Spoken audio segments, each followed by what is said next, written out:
ρολόι είναι μικρό. Θες να σε βοηθήσω? Δώσε.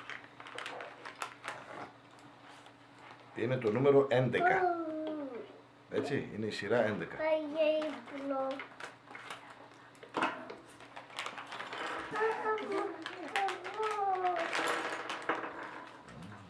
Κιθαρίστας.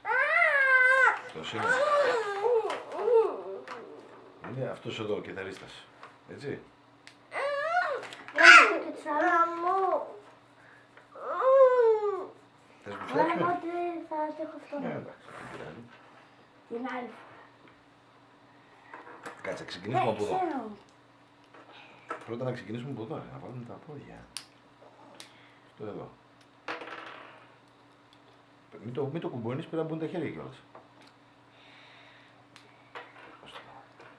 Δώσε τα χέρια.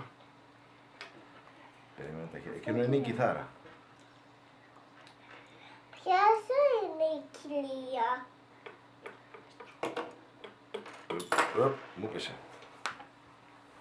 Περίμενε. Εγώ ξέρω. Όχι, δεν είναι το σχολείο.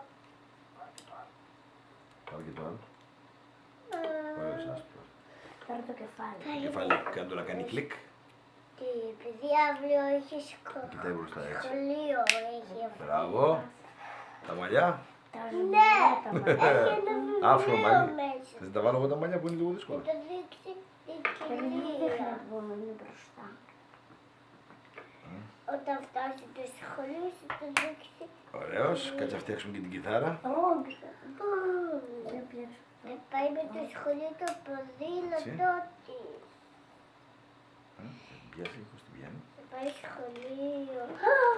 Έσπασε. Έσπασε το ποδήλατο. Κάνει και να παίζει έτσι.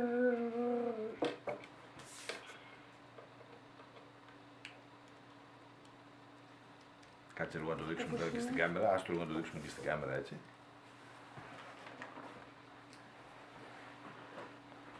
Εσύ μην κοιτάς, είναι έκπληξη.